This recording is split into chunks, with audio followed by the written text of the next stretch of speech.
Welcome to the second part of the story, all about a certain Mark R. Jones, who was employed by Ocean Software to do the graphics for them in those heady 8-bit days of the late 80s. If you missed the first part, there might be links on your screen now, or if not in the description below, so please go and check them out first. We left Mark at the tail end of his first year at Ocean in December 1987. His time there had been a fantastic experience, but being in a huge city, hundreds of miles away from home, was starting to take its toll. Sure, he went home most weekends, but this probably made things worse in the long run. So by the end of his first year at Ocean, he handed his notice in the hope to find work closer, or in fact actually at home on a freelance basis. He did manage to get an interview with Elite Systems at their head office in Walsall, but due to his request to work from home, was unsuccessful. So, to fill in the gap of employment, he returned to the Northampton Computer Centre over their busy Christmas period to earn a few quid and keep himself busy. By late December, he went to the Ocean Christmas party that took place at the Midland Hotel just up the road from the Ocean Software offices. Even though he had left, he was still invited to the party, which was a nice touch. Alas, a free bar was on offer, which everyone took full advantage of, including Mark, so memories of that night are fairly sketchy. David Ward kicking his legs out to New York, New York, and the carnage of the men's toilets, where everyone who had consumed a little too much were talking to the toilet bowls and even the sinks on offer. Mark did get a huge sense of belonging though, and missed the buzz of working there, so took it upon himself to admit to Gary Bracey at the party that he might have been a little bit too hasty to leave, and wondered if a job could still be his after the festive period. Thankfully, Gary agreed, and Mark could happily return. This was more than Ocean could do at the Midland Hotel though, as they were banned from ever having a party there again. Living arrangements were kinda sorted again, with an old family friend agreeing to put Mark up in their house in Chorly, albeit temporarily, which was a commutable distance from the Manchester office on the train. So, new year and a new ZX Spectrum game to work on, which was excitingly going to be a sequel to Imagine's hugely successful arcade port of Green Beret from 1986, called The Vindicator, Green Beret 2. Mark was to do all the graphics and was teamed up with veteran coder Paul Owens to make the Spectrum version. This was going to be an original title, in a similar vein that Target Renegade was, as a home computer only sequel to Renegade. Simon Butler was tasked with designing the game, with the plot changing from these original concepts involving defusing a secret weapon built in a cave under a mountain in South Africa somewhere, to 5 stages that closely resembled elements of the Double Dragon arcade game that Ocean had lost out on obtaining the rights for. There was even voluptuous female agents that needed rescuing, tin pot dictators, neutron bombs, temples. Honestly, looking at these design documents, it's certainly a game that I would have played. But the game eventually evolved into a alien race destroys the Earth, one man is fighting back, he is the Vindicator type vibe, which feels a little too far from the original Green Beret 2 ideas for me to ever be considered a true Green Beret sequel. However, the Bob Wakelin artwork had already been produced for this new game, with the tagline Green Beret 2 still very much attached. But unfortunately, negotiations with Konami to use the Green Beret name had become a problem, as they were asking too much money to use it. So in order for the artwork to still be used, initially some rather well placed screenshots of the game in different ratios were placed over the text in magazine adverts to hide the Green Beret lettering. This change in direction, conflicting ideas about how the game should be, and the fact it was split into 3 mini-games meant the game took a lot longer than say Whizball or Grisor took, which was incredibly frustrating for Mark, who was tasked with in-game graphics and the loading screen to work on. This rather drawn out process and the drain on enthusiasm can be seen in Mark's well-drawn but rather barren loading screen, without any of the detail of the original artwork.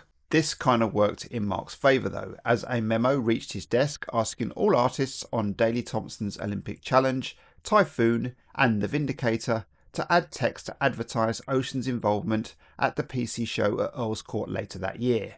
More on that in a bit. The idea was to have 2 versions of the screen, one with and one without, just in case of any re-releases that were made.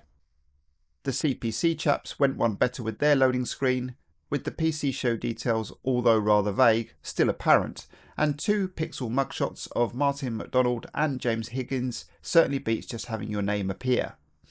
Interestingly, the Vindicator was re-released on the Budget Hit Squad label some 2 years later after the PC show, but stupidly kept the same loading screen advertising anyway for the now out of date by 2 years event, which was rather helpful. So once again the game direction was finally agreed, storyboards were created and drawings sketched out for the characters within the game. Some characters and ideas stayed and some did not, although you can see from these storyboards that the essence of these really did cross over to the game. It's nice to see how the simple perspective is drawn up for the rather infuriating early maze level, which had you wandering around looking in storerooms for passkeys that allowed you to unravel the password in order to find the bomb components. To mix things up a bit, different storeroom layouts were used to give you a sense of new locations. If you were fortunate enough to complete the maze level, then the flying and driving level is next, as can be seen here in these storyboards, which translated into quite nice looking screens in the game. For some reason you appear to be taking on man-made enemy weapons though, and vehicles, but progress through the plane and jeep stages, and then we're into a more side-scrolling platform level, with varying aliens coming at you as you make your way to the big boss at the end. The Commodore 64 and CPC versions were worked on at the same time by different teams. John Megan and Martin McDonald on the C64, James Higgins, Martin again, and Ivan Horn on the CPC. The lovely music on all 3 versions was by Jonathan Dunn. As time passed, more issues arose on the Spectrum port that led to Simon publishing a rather damning internal report of the game, listing many problems with it that left him hugely dissatisfied. Level 1. It's too difficult, unplayable, basically horrid. I am totally dissatisfied. Level 2. Bullets flicker, tanks judder with scroll, jeeps get stuck on the rail track sometimes. It's too hard, frustrating, poorly implemented, but still possibly the best level of the game. Level 3. Basically tedious, no interest value, too little action, too difficult, poorly executed and shabby, does not do justice to Junior's graphics. I personally feel outraged at the end result, having spent the past 6 months on this project and seeing this version as compared to the infinitely superior Amstrad and Commodore versions. At least the graphics were approved of, and honestly, I think the game does look pretty good. It's just a shame that first level is so tedious, boring and long. The passwords needed are anagrams of Ocean employees, so the general public never really stood a chance, which is a shame as the later levels are, well, far better visually, but not necessarily to play.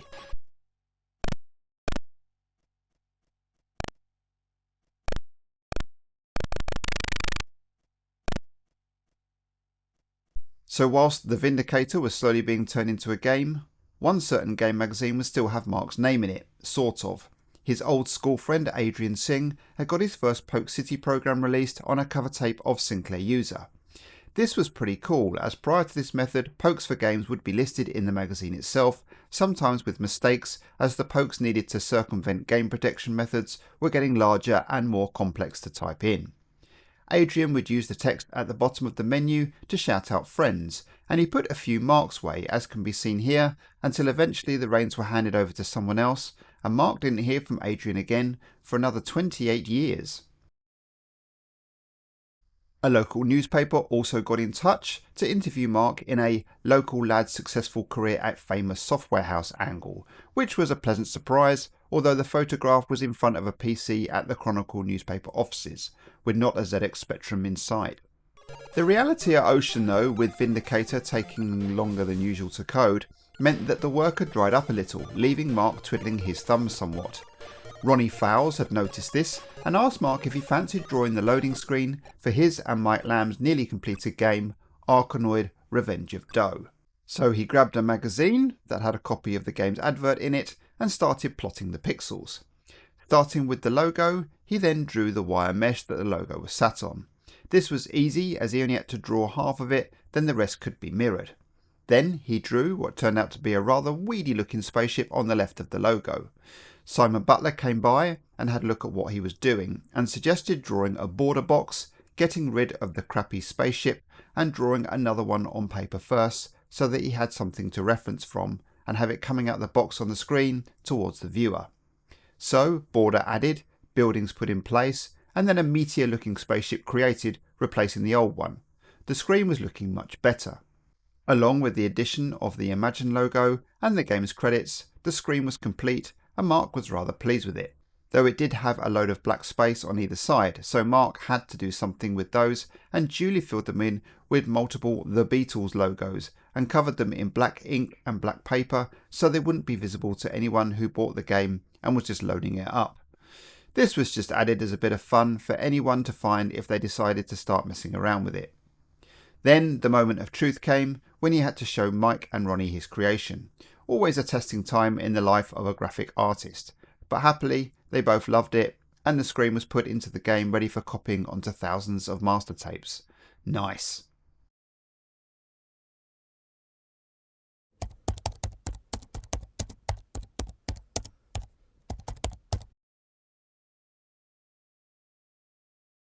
Around April-May 1988, games for the AtariST and, to a lesser extent at first, Commodore Amiga computers had started to become more and more popular. The very first title Ocean developed for the AtariST and Commodore Amiga, with not an 8-bit version in sight, was a game called Eco, an unusual wireframe evolution life simulator written by Outerhouse team Denton Designs. In fact, other early Ocean 16-bit titles had all been developed out of house, much to the annoyance of some of the staff who were itching to be let loose on the more advanced machines. But it would be a few months before 16-bit development took place in-house.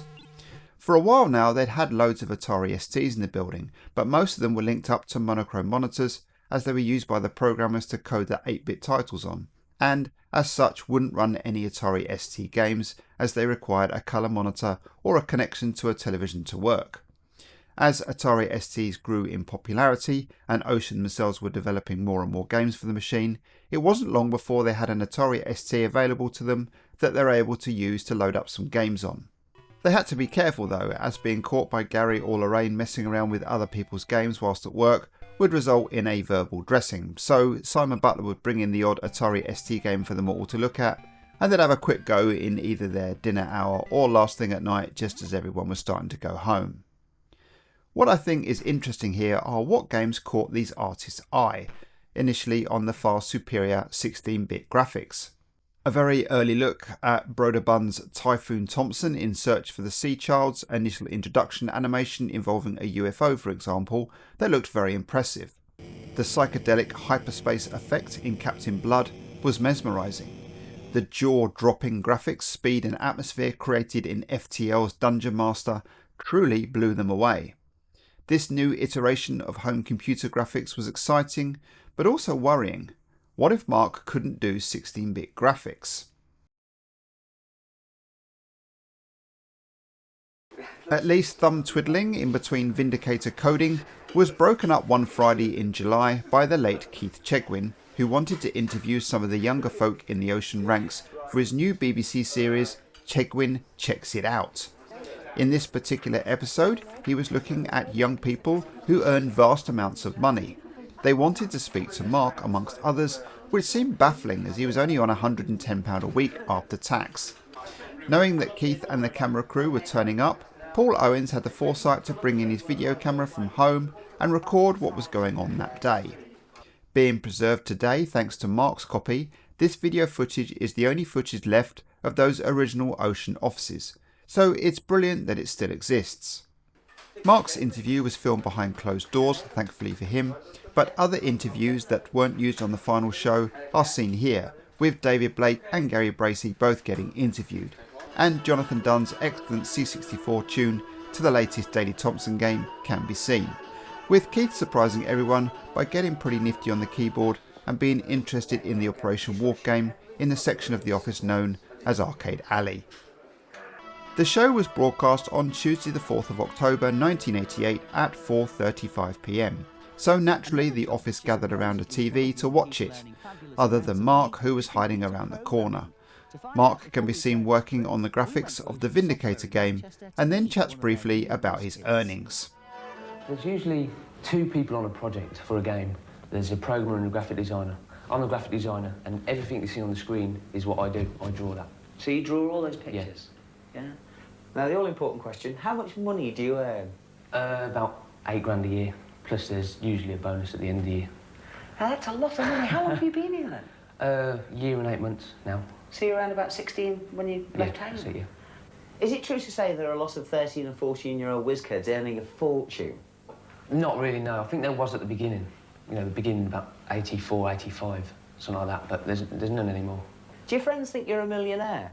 Well, they did at first, you know, loads of money and creak when the wallet opens. And, but you soon tell them, and you tell them what you have to spend your money on, and they soon know. Once it had finished, he asked everyone, "Well, did I look a knob then?" To which everyone laughed.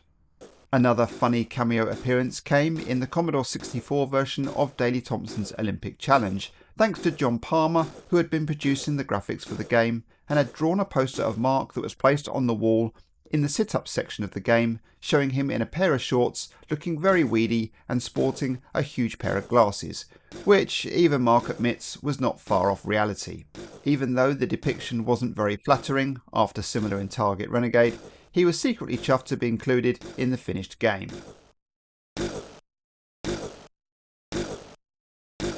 Talking of finished games, the Vindicator was finally done, and annoyingly some of the graphics were done by someone else when Mark was on holiday to get the game over the line, which really pissed him off. But done it was, and the reviews started to appear in the main magazines. The game was pretty average, so nothing groundbreaking review-wise was expected, but some fairly okay scores from Crash with 80%, 8 out of 10 in Your Sinclair, and a slightly more crappy 62% in Sinclair User. It's a shame the game didn't work out how it was originally imagined. The maze section was too boring, the shoot 'em up section too simple, and the last platform section was probably the worst of the lot in fairness. But this is game development, and sometimes too many changes happen which have detrimental effects on the finished work. Now that the Vindicator was finished, Paul wasn't available to start on any new games, as he was now busy mastering Ocean's first big compilation for the ZX Spectrum called The Magnificent Seven, which contained a lot of Ocean's recent hits. This was a lovely package of some really good games and included Head Over Heels, Cobra, Short Circuit, Frankie Goes to Hollywood, Arkanoid, The Great Escape, Mark's Whizball, and a free Ye Are Kung Fu. What was Paul's involvement in this compilation, you may ask? Well, most of the work was having to convert the games to load into a Spectrum Plus 3 from floppy disk instead of tape, which was something that had not been done with these titles before. It also marked the first time any of Mark's work had been featured on a compilation, as it featured Arkanoid and Whizball. But annoyingly, if you bought the compilation on the ZX Spectrum Plus 3 disc, you didn't get any of the loading screens that had been produced for each game. This was presumably done to save space so that all games could fit onto one disc. Had the loading screens been included, this would have meant the use of 2 discs, thus upping the package's production costs. Another annoyance, maybe for similar reasons, was the Whizball version on the disc was the 48K version, so even though it would be running on a machine capable of playing the 128K music and sound effects, they were not included. All this meant that while still being paired up with Paul as he was beavering away on the compilation, Mark was rattling around the place with literally nothing to do. At least there was an opportunity to try some 16-bit graphics on John Brownwood's first in-house AtariST game, which meant a cinema trip was on the cards to go see John Rambo kill or maim for a couple of hours in the Hollywood blockbuster Rambo III. The problem was, for Mark, the showing was at 3 PM, where most of us could quite easily have an afternoon nap, so a big chunk of the film was missed whilst Mark slept through it. A good film then. John had written an amazing AtariST sprite and map editor for exclusive use by the Ocean artists called Fudd Ed, named after John's nickname of Elmer Fudd, the Warner Bros. Looney Tunes cartoon character. Mark was asked to work on the 3D tank sequence for Rambo 3. So being his first 16-bit title, not only did he now have to get the shape of the sprites and background graphics right, all the colouring had to be right too. This was something he didn't have to bother too much with on the ZX Spectrum, so each graphic took 5 times as long to draw and animate as they had before. He didn't really enjoy drawing the same soldier, bullet, tanks, planes and explosions over and over again, each time slightly bigger than the last. It was a bit of a slog, in addition to still learning how to use the new sprite and map editor, but being his first experience on the next generation of machines, the achieved results as seen here were pretty good. Although, yet again, no credit given anywhere on the game. Rambo 3 was released for the usual 8 bits, the AtariST, and quite a few months after the Commodore Amiga, but all to little fanfare, as can be seen here in the review in the One magazine.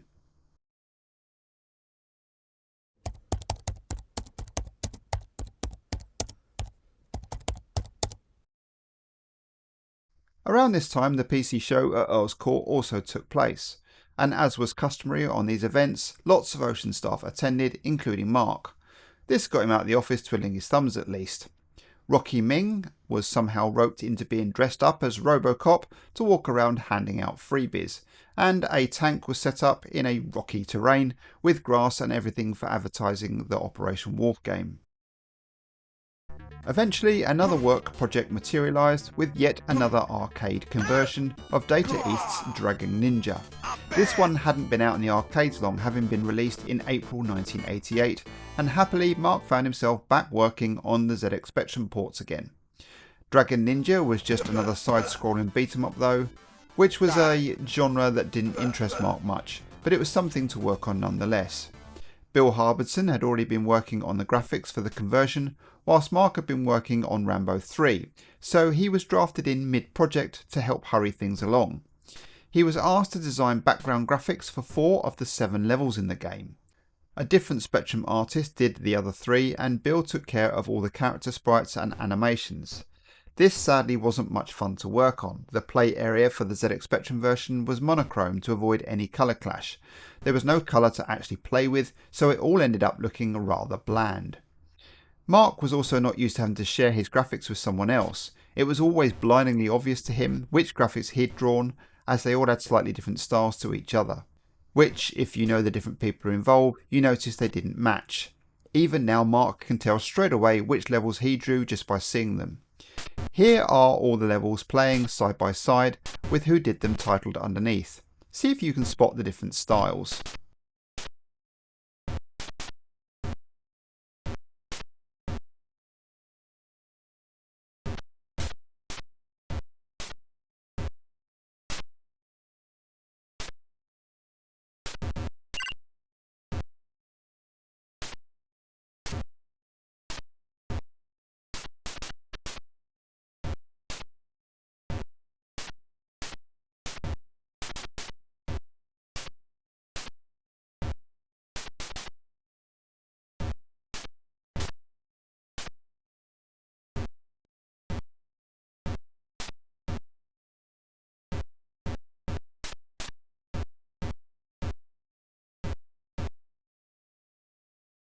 Bill Harbison apparently only did the sprites for the game and says he didn't do the other levels, which means a third mystery artist worked on Dragon Ninja, who is not credited on the various sites in the present day or back in the game.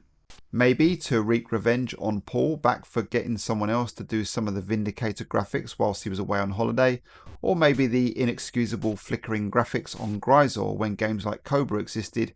Mark wrote on the side of the train graphic for Dragon Ninja the letters BTF, which stood for Bugged to Fuck.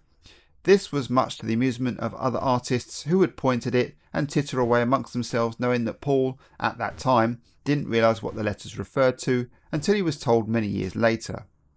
It says much about the project that when Mark finally met up with Paul, again nearly 30 years after the fact, he had no recollection whatsoever of even coding the game. He was sure it wasn't one of his. It most certainly was. As per usual, when all the game graphics were complete, it was time to get the loading screen drawn for the game. Bill didn't fancy doing it himself as he still had animations to finish off, and so Mark took on the task and spent a couple of days working on it. As the game was only one player on the ZX Spectrum version compared to the 2-player cooperative on the arcade version, he made the decision to only draw one of the 2 ninjas that was shown on the game artwork, plus by doing so it also meant half the work. It took a few days to draw, 4 at most, and the screen was completed on Wednesday the 9th of November 1988 at 2:25 in the afternoon. Yes, as with Taipan, if you remove the colour attributes from the screen, there is a hidden message saying so. The ZX Spectrum conversion itself hasn't really aged well with its simplistic gameplay and monochromatic graphics, but it was annoying that Paul had only credited himself on the in-game menu and no one else. 4 people worked on that game, possibly 5. Mark and Bill on the graphics, and Jonathan Dunn produced the 48K and 128K music, so why did Paul only credit himself? Matters weren't helped when Mark eventually saw the credits on the printed inlay for the game. Everyone had got a mention except him. Great! Pissed off with no credit. It was at least a good thing he did get the loading screen and at least signed it. Out of all the ZX Spectrum games he had worked on, Dragon Ninja was the title he looked at and played again the least in the following years. The game earned a measly 46% in its reviewing crash, though Sinclair User gave it a respectable 82% when it was reissued on Ocean's budget label, The Hit Squad, for $2.99 a year or so later. After Ninjas were all wrapped up, he then had to spend the following 6 weeks leading up to Christmas going to work with no actual work to do. It was mind-numbingly boring. Each day would drag on and he'd just be huffing and puffing around trying to find something to occupy his mind. Everyone at Ocean then had a week off or so for the Christmas break, and Mark was relieved to go back home again to Northampton.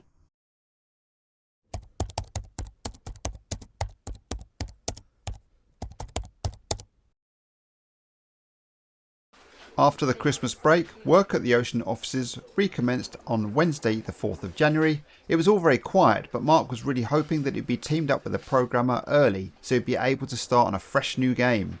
Unfortunately, no such luck. More time spent twiddling his thumbs and wandering around the nearly empty programming department. Having travelled back all the way from Northampton to Manchester just to sit around and do nothing on a cold, dull and grey January day, it was just all so depressing, and negativity got the better of him with thoughts of quitting this seemingly pointless job. In his diary, he ended that day's entry with the simple line, "I am fucked right off." The next day was no better. Work was still quiet. Gary was off till the following Wednesday in Las Vegas no less, which didn't help Mark's mood. So he decided to tell Lorraine the day after, on the Friday, after he'd been paid, that he was leaving for good. In hindsight, he should have been a bit more mature about it, rather than pulling a silly strop and wanting to leave a perfectly good job. Asking or requesting something to do instead of huffing and puffing around the place would have been a more sensible option. He did bottle it though and waited it out some more to see if the following full week would improve. Monday morning was spent helping Tracy Cook, one of the sales staff, find some reviews of Ocean games for inclusion in information packs, and the afternoon spent sat in the office with Rocky, helping him to test some of the 40 games that had been sent back after Christmas. This really wasn't what he was supposed to be doing with his time. He was supposed to be a graphic artist. The next day he was at least informed he would be working on the Commodore 64 conversion of a newly acquired arcade license, Tato's Chase HQ. All along he'd been told he'd be working at some point on a ZX Spectrum game, so he really didn't want to be working on a Commodore one. So even being given work, unless it was a Spectrum game and possibly a game he liked, he still wasn't happy. Was he wrong? Had he deep down just fallen out of love with being a graphic artist? Perhaps, but understandably frustrated by broken promises of the scraps of work he was seldom given, and Gary having no idea who the programmer was going to be yet, Mark could only really do so much until that had been decided. By Wednesday the 11th, he'd had enough messing around with car graphics he knew that would never be used, so he left work at 4:20 in the afternoon, bored. That was 40 minutes early, and no one missed him or asked him why he was going. This was to be the final nail in the coffin, as on Thursday the 12th of January, Mark told Lorraine and then Gary that he was terminating his employment at Ocean the next day. He didn't even have to give any notice. There was no work to finish. His last published piece of work for Ocean Software had been the Dragon Ninja loading screen back on the 9th of November. Mark had spent the last 9 weeks and 2 days rattling around the basement at Ocean with no real project or objectives on the go. 9 whole weeks. You can kind of understand why he just had enough of all that time wasting. So, next day he packed up as much as he could carry and spent his last official employed day by Ocean Software doing nothing other than having lunch with a few members of staff at the Abercrombie pub just around the corner from the office. He left at 3:30 in the afternoon and got the earlier train back home to Northampton. That was it. He'd quit his job.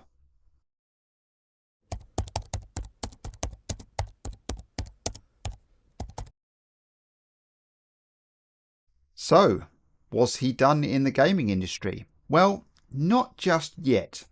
He managed to get some more work at the Northampton Computer Centre again, and then fell into a telesales job for a software and peripheral distributor called LeisureSoft.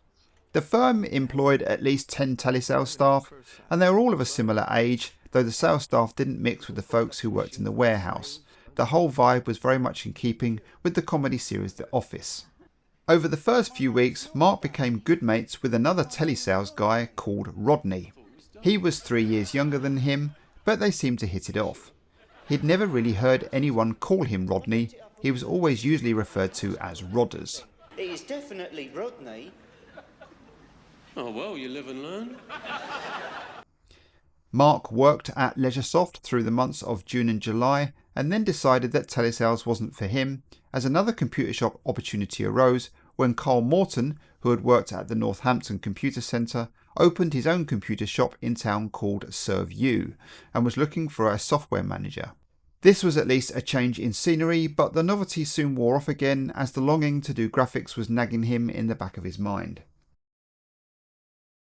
As 16-bits were becoming more and more popular, a competition was run by distributors the shop bought the Amiga Batman packs from, that shops that sold the most units of the pack would get free tickets to a charity event at Pinewood Studios. ServeU did well enough with sales to obtain said tickets, so a rather exciting trip to Pinewood ensued. Once there, they were pleasantly surprised at all the celebrities they were rubbing shoulders with at the charity event. Ernie Wise, Colin Baker, Brian Glover, to name but a few, were all there to raise money for the Variety Club charity. It soon got a little boring though, so they wandered off on their own for a bit to see what they could find around the studios. They somehow ended up in a small wood, and over a stream they could see lots of interesting scaffolding in the distance behind a fence. They found a gap in the fence and suddenly found themselves on the set of the Batman movie. Although the film had finished being made some time before, although still not released, the set had been left in anticipation of it being used for the follow-up Batman Returns sequel. It wasn't actually used in the end, as filming for that was done in the States, but seeing the set was truly awesome.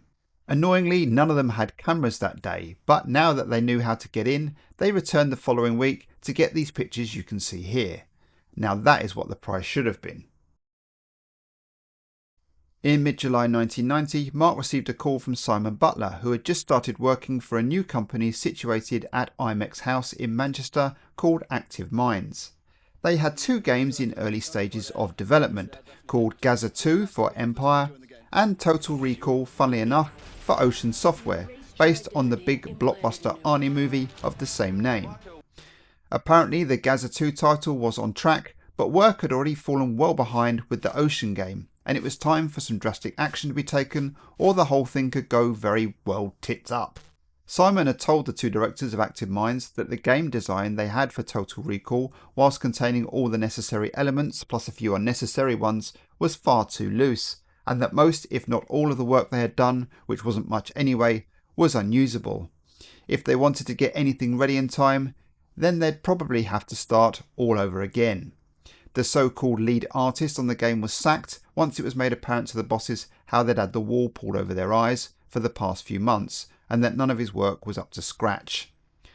Simon had told them that he knew some trusted people he could get in to help out to produce work to the standard required and get it completed quickly. Mark was one of these people, and despite all these issues, he readily accepted the offer that had been presented to him. It was decided that he would work for 2 days in the Active Minds offices on Princess Street, and the remaining 3 would be spent at home in Northampton. His employment with Active Minds commenced on Tuesday the 10th of July 1990 on a basic salary of £12,000 per year. He could easily arrange to stay over at an Ocean mate's house for 1 night a week when up in Manchester. Between them, Dawn Drake, John Palmer and Kane Valentine ended up helping him out. Simon had also managed to find Mark K. Jones, his old flatmate who had left Ocean around the end of 1987, so he had also started working on the project on a freelance basis.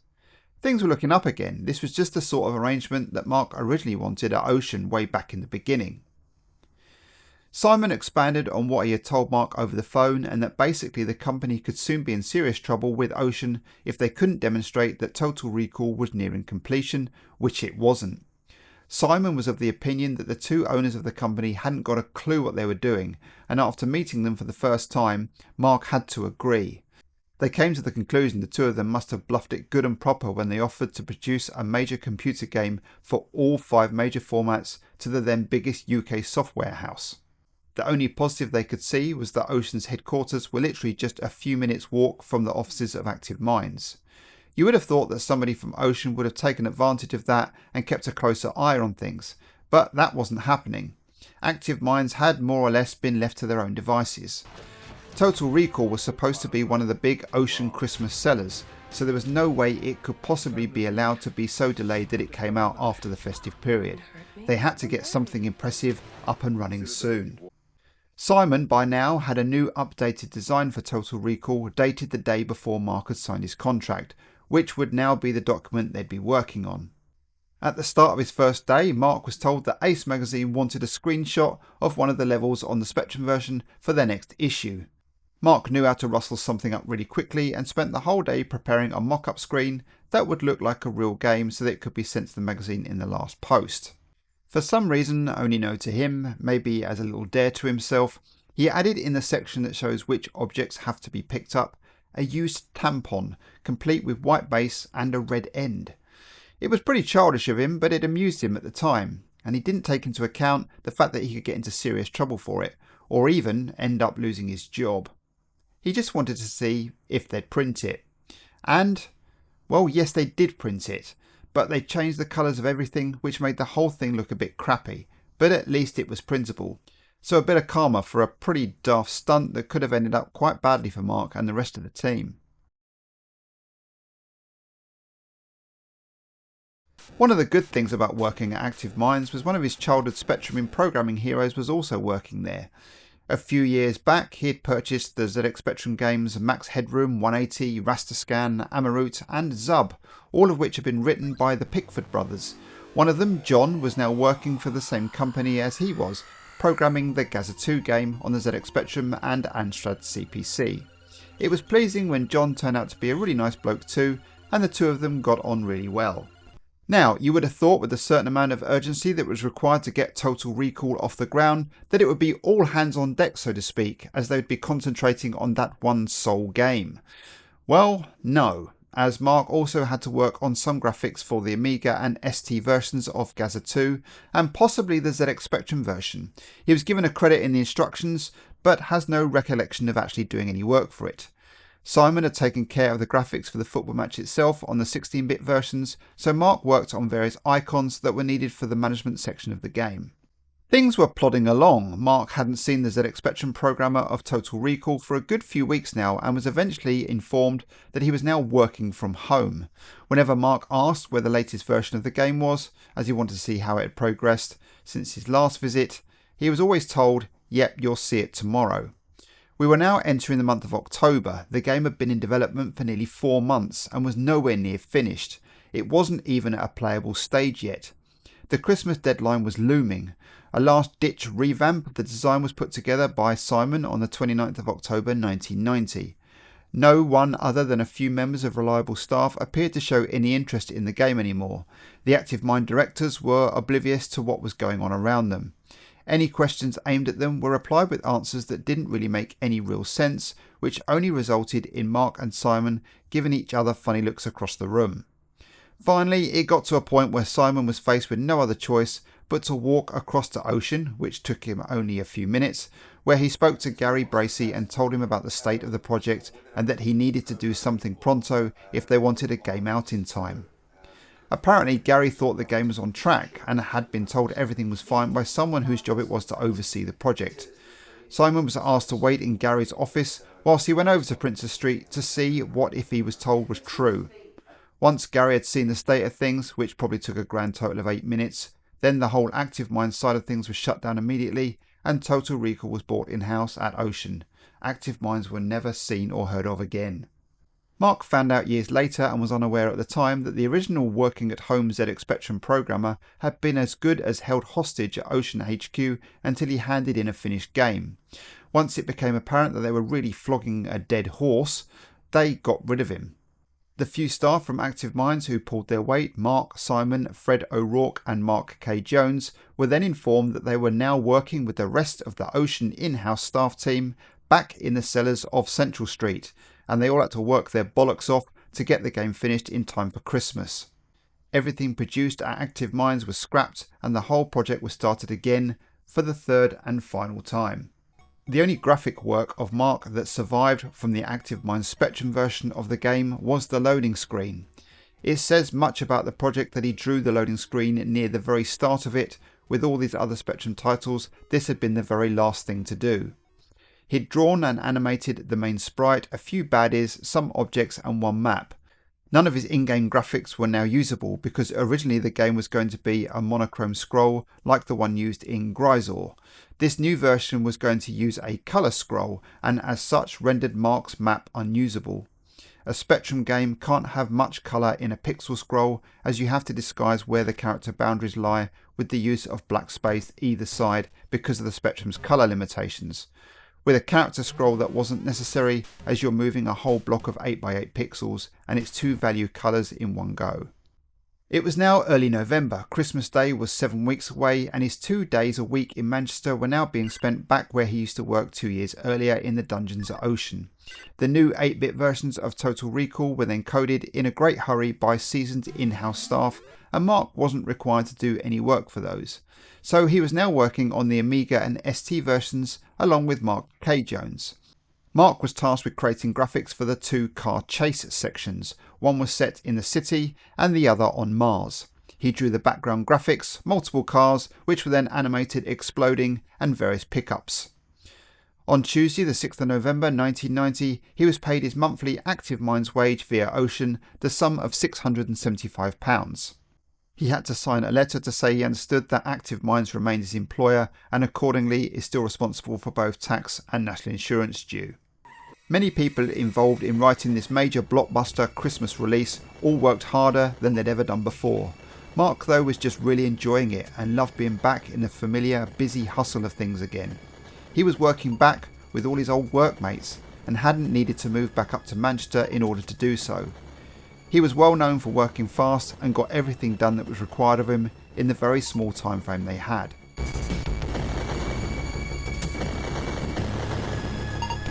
Funnily enough, in Spain, Micro Hobby magazine managed to review the totally unplayable one-level Spectrum demo of the Active Minds version of Total Recall in issue 204 from November 1990.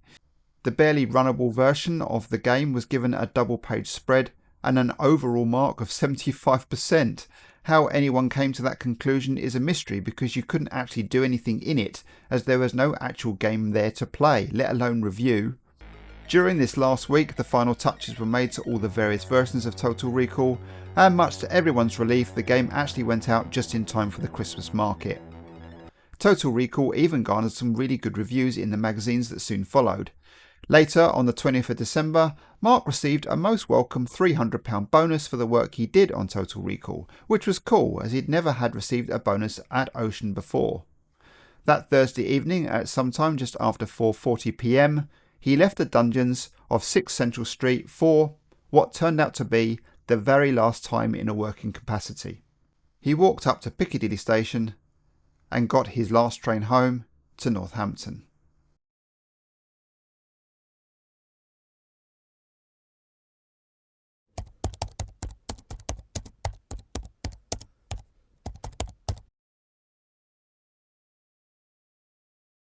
Come the new year, Mark was still struggling to find much, if any, freelance computer work. Various odds and ends were only coming in dribs and drabs, like this loading screen for the arcade game Elite were putting out on the 16-bits called Last Battle, which didn't for some reason make it to the few actually released ports of the game. All that work had been a big fat waste of time, but at least he was actually paid. Then there was some work for a creative materials game with a working title of Goblins, which closely resembled the hugely successful Lemmings game. Mark did some of the work on the Goblin, which stood all of 8 pixels high. He completed an 8-frame walk that to his eyes looked great, and a 16-frame jump that he was even more pleased with. He also drew a dragon, a 3-headed ostrich type animal, and a mean looking troll thing, but again it ultimately all went unused.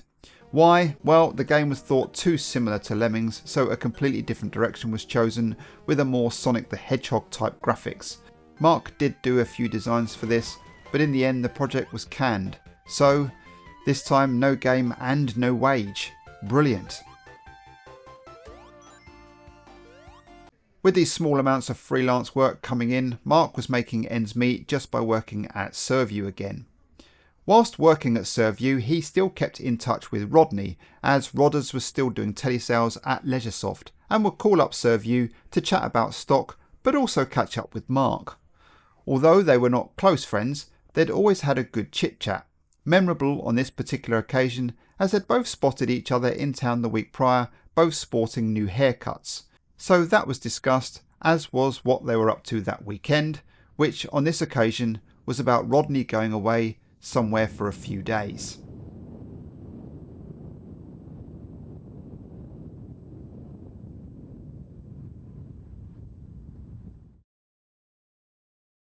Sadly, this was the last time Mark would speak to him, as that weekend Rodney was killed in a fatal car crash.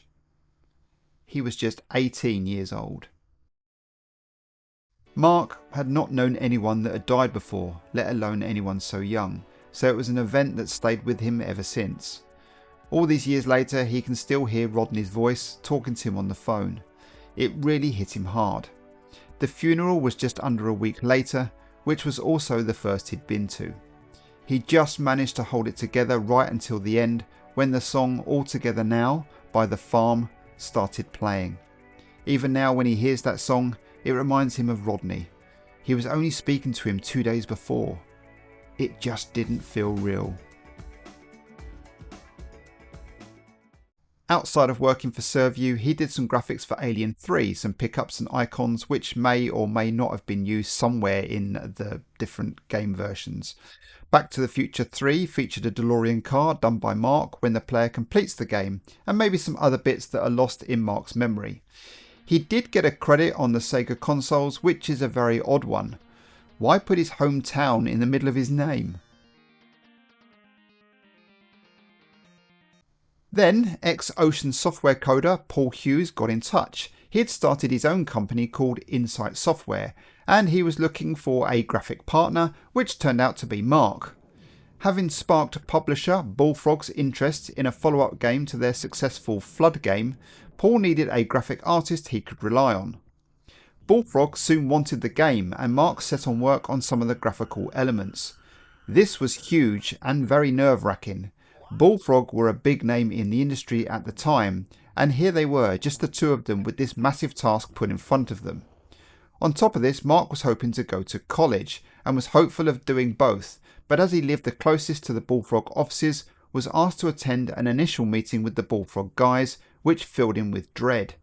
Had he taken on too much? Could he still go to college? He met up with Les Edgar from Bullfrog, but wasn't sure how committed he felt to such a big project.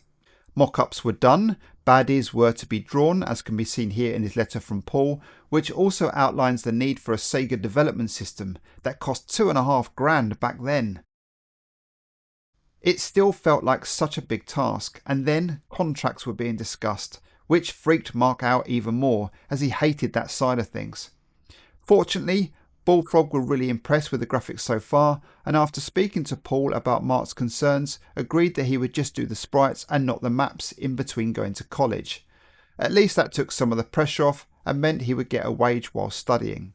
But as it turned out, the art college course was far too basic and not what he expected, so he ditched that, but now had to find something else to do in between the Flood 2 stuff. In the end, this didn't matter though, because by mid-October the game was off completely. Paul and Les had one fallout too many over contract negotiations, and Les lost all trust in the game. Nearly 6 months' work, all unpaid, and all down the drain. All that stress for nothing. It actually made Mark stop playing games and doing graphics completely. It sucked all the energy out of him that he had left for the industry. What could he do now? Jobs in retail and time spent staying up late, drinking, eating too much junk food and mucking about with friends went on for a bit until he and his friend decided enough was enough and they needed to do something with their lives.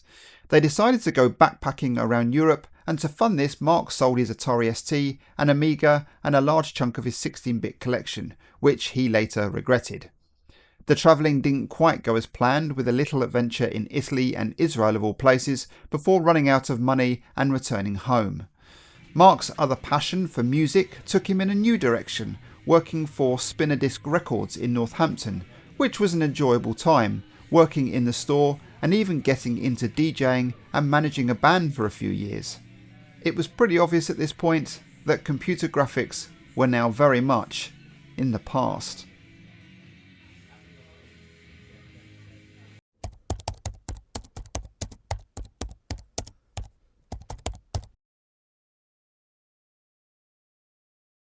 By 2005, magazines were soon dedicating themselves to retro gaming and wanting to talk to people that were there whilst it was happening. Games magazines had a retro feature on Ocean Software, and a staff reunion took place that summer, which was the first time in many years Mark had seen some familiar faces. This trend continued through the forthcoming years. Articles written, meet-up at various events were done. It was truly wonderful seeing and hearing from everyone again. In 2011, Mark was contacted by a programmer called Soren Borquist, I think I've got that right, who wanted Mark's help on a game he wanted to make called Dingo, an old Jaleco arcade game from 1983, written by the Stamper brothers of Ultimate Play the Game fame. Mark did all the graphics, loading screen, and even the cassette tape cover art, which was heaps of fun. The limited run of cassettes they did was soon snapped up, and the game was a big success and rightly praised in the retro gaming community.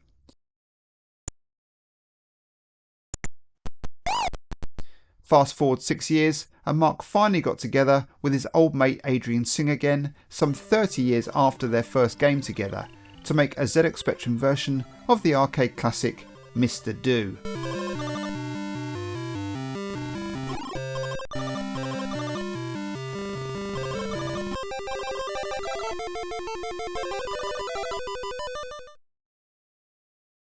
With Dingo and Mr. Do, it was a fabulous experience working on Spectrum graphics again and all the nostalgia that brings. There were so many happy and fun memories being involved in the games industry at such a unique and pivotal time.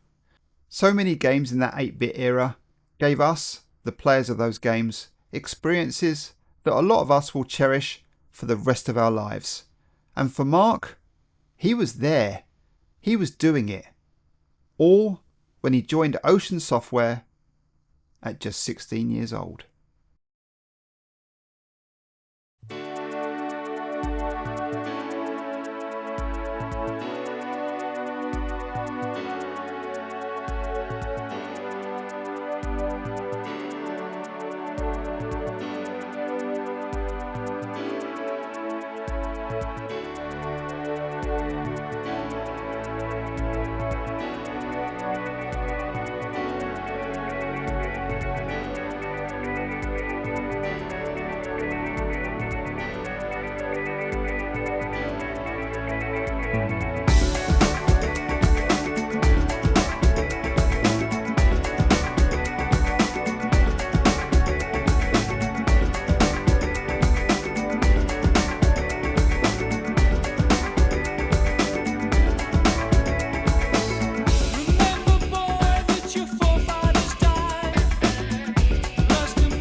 Together now, in no man's land, together, all together now, all together now, all together now, in no man's land.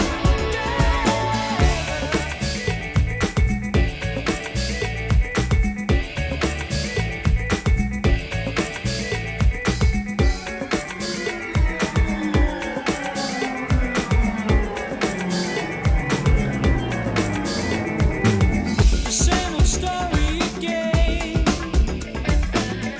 All those tears shed in vain. Nothing learned, nothing gained. Only hope remains. All together now. All together now. All together.